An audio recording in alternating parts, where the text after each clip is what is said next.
Good morning, good evening, good afternoon, wherever you are in the world. We're here today to meet up with an influencer called Beaman. Paul actually spent some time in prison, and it's going to be very interesting to see where he came from and to how he's become a social media influencer in the bodybuilding world, and whether going to prison has affected any of his opportunities later in his life. So let's go in there, let's go and get a sweat on, let's go.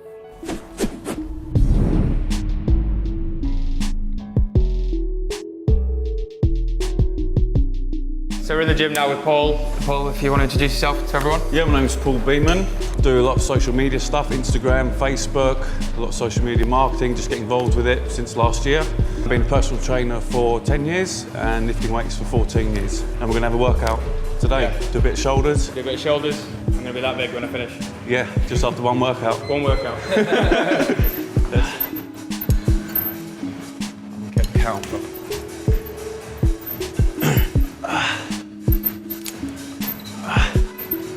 Yeah, I was in prison recently. I got released last year. I actually got what they call a firearms charge. It was a bit of a mistake. I was on holiday in Bulgaria.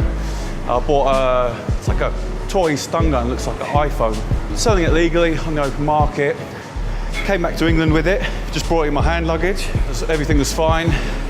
So out in town with a couple of mates that I'd been in Bulgaria with. We had a couple of drinks and that, shocking ourselves in the leg. It's just as a joke, it wasn't really like a powerful thing, it was just a little tickle kind of thing. My mate was getting hit, did it in my neck. We were just having a laugh, basically. Someone's called the police. I got arrested. Then they said, oh, you're being charged with firearms. I was like, what firearms? I didn't even know this thing was illegal in England. You know, as soon as I bought it legally in Bulgaria, which was in the EU at the time. So I got bailed again, and I thought, this can't be right. Got to court. And they said, yeah, Mr. Beaman sentenced you to a minimum of 5 years in prison. And I actually laughed when the judge said that. But I've got a really supportive family. And naturally, we appealed the case. Like, they can't be doing this. People need to know about this. You know, you can't be putting people in prison for a real gun charge for a toy. They had like a ballistics test, a firearms test. Came back, said power output, 0 volts. You know, I said it's 0 volts, so it doesn't matter how many volts or how much power comes out of it.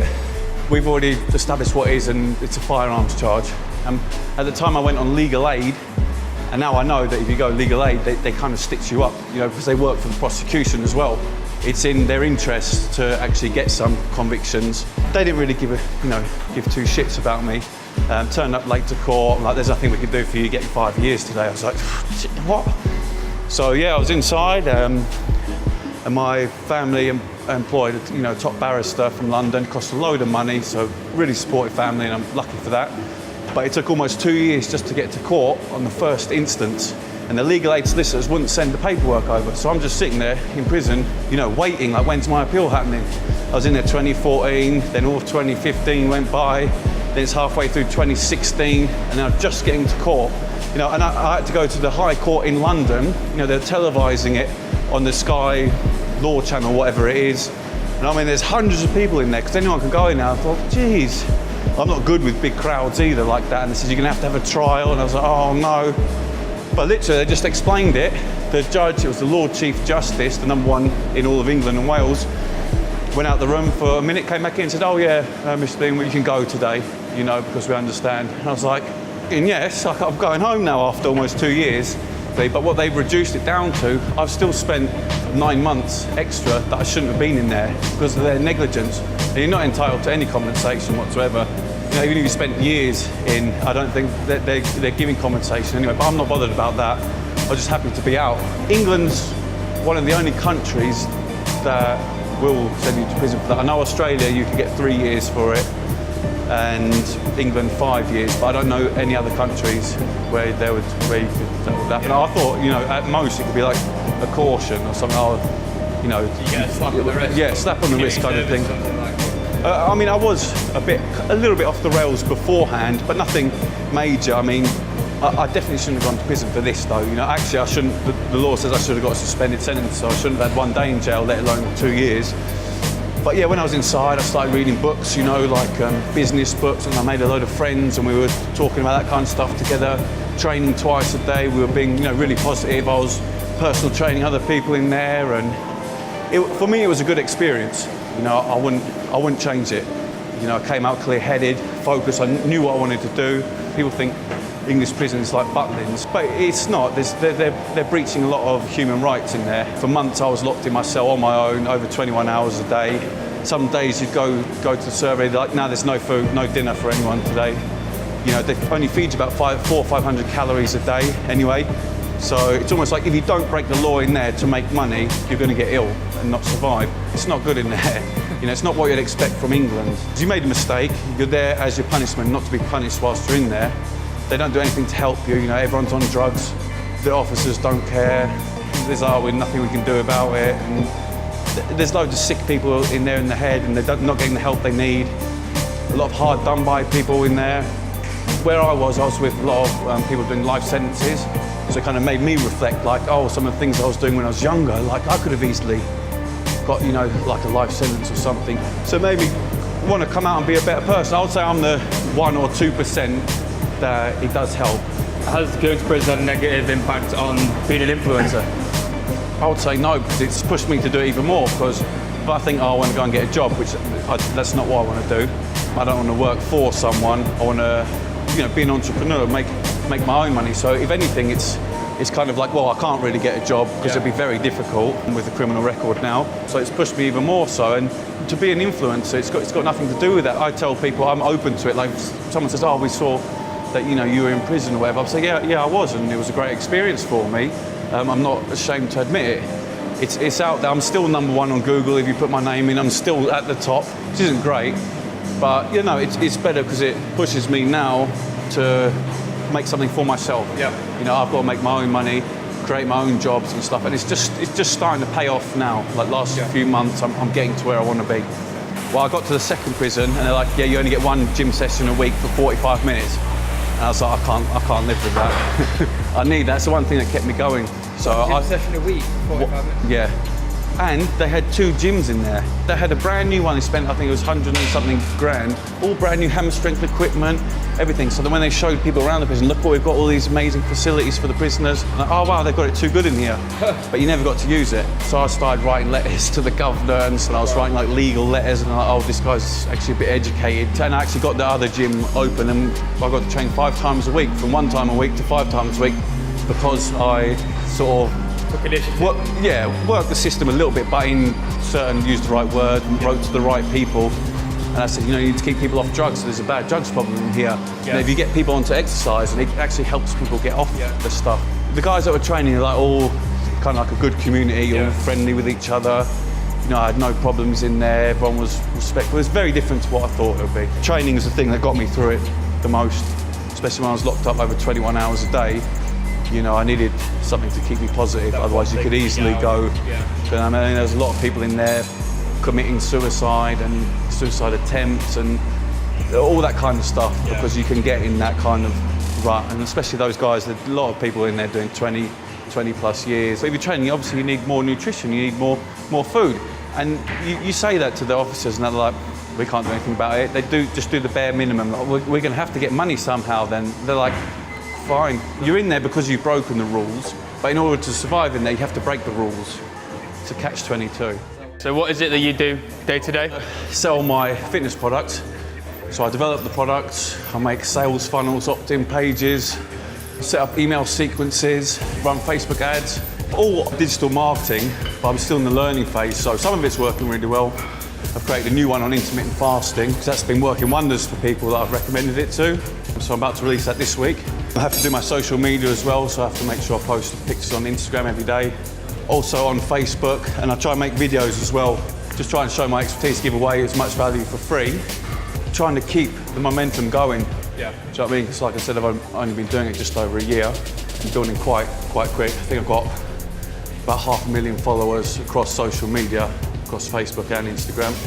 Found out, I watched the program, I think it was like Rich Kids of Instagram. I just see them, they're like people on there like, oh, I've got, you know, 50,000 followers, and I'm just looking at it like some average looking person. Yeah. He's like, I'm making this money from that, I get sponsored by this. I was like, what, you can make money from social media? Yeah. I didn't know that sort of triggered something, but like a light bulb moment. I was like, right, as soon as I get on to doing that, I'm just going to go for it. So I've signed up for an Instagram account. I was like, right, straight on YouTube, how to get followers, how to build this, how to get engagement, loads of the info out there was rubbish and it wasn't working, and that. But then you finally find something that works, then you go with that.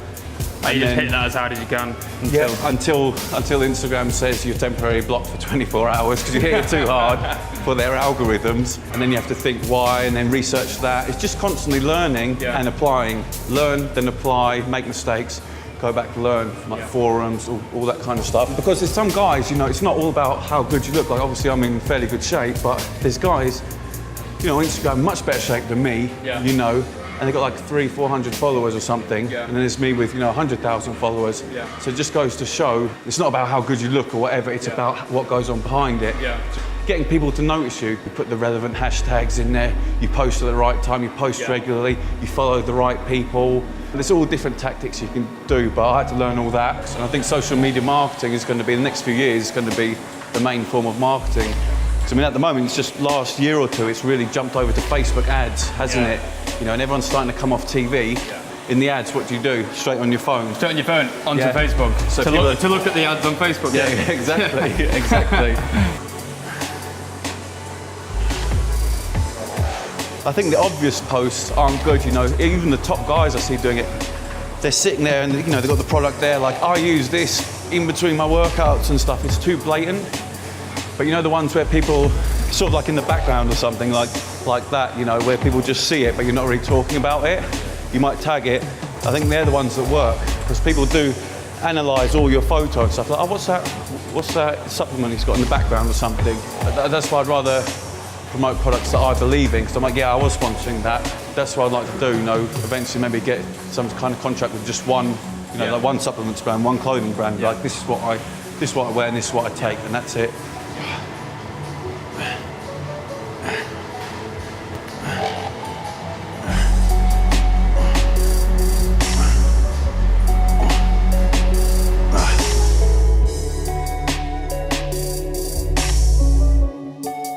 People are, I wasn't going to go to the gym today, but I just saw your recent post, so I'm going to go to the gym. And you know, that makes me feel good, because you know, I'm actually helping people, kind of thing, and I can actually reach so many more people now than when I was personal training. I think I might have like 10, 20 clients a week then that I'm helping out. But here I could, you know, giving tips to be helping thousands of people, trying to make a success out of myself. Obviously, it's going to takes a while, but I'd like to be successful so I can go back into prison one day and, you know, do a talk in front of the lads there and show them this really is possible. You know, I was here just a few years ago and this is how I did it. You know, I wasn't any different from you guys. So a lot of them have all these beliefs that I could never do that, or you could only do that because of that. But you know, I would like to say, no, any one of you can do it. You know, it's going to be hard for you to get a job when you get out, but anyone can go and, you know, try and be an entrepreneur. Anyone can try and build their social media, which is the future. Really sort of make them think about it, give them a more positive outlook about what's possible with life after prison. You know, it doesn't matter if you've done 5 years, 10 years, even 20 years, you come out, it's a different world we live in now. You know, maybe 20, 30 years ago when you came out of prison, you were in a bit of a predicament. You're like, shit, you know, I might have to go back to crime to make money to survive, but no, you don't have to do it. This is the best time ever to be able to make your own money and be an entrepreneur. You just have to learn it. Go on YouTube, how to make money online. It's the first step. Then you'll be like, you'll see all these different ways of doing it. And like, find one that interests you. Click on that, search more. Then go on Google, search more. And it really is quite simple, and maybe make out a strategy for them. A lot of people inside that, you know, they don't have hope. A lot of them get worried before they get released. They're like, oh, I'm out in 2 weeks. And they're like, oh, that's so lucky. Like, I'm really nervous, you know, I'm not looking forward to it and stuff. And that, it shouldn't be that way. And if, you know, someone can inspire them a bit because they don't have that in there, yeah, I'd like to do that. Great session today with Paul. Really, really good to hear about what he's doing as an influencer these days and how he's built that Instagram page and how he's built on Facebook and what he's doing with his life. So yeah, thank you very much for today. Yeah, thanks, really enjoyed it. Great meeting you guys, and yeah, I'd like to see where it goes in the future. Definitely. And all the best. Yeah, stay in touch. Cheers, mate. Thank you. Yeah, nice session. Cheers. Cheers.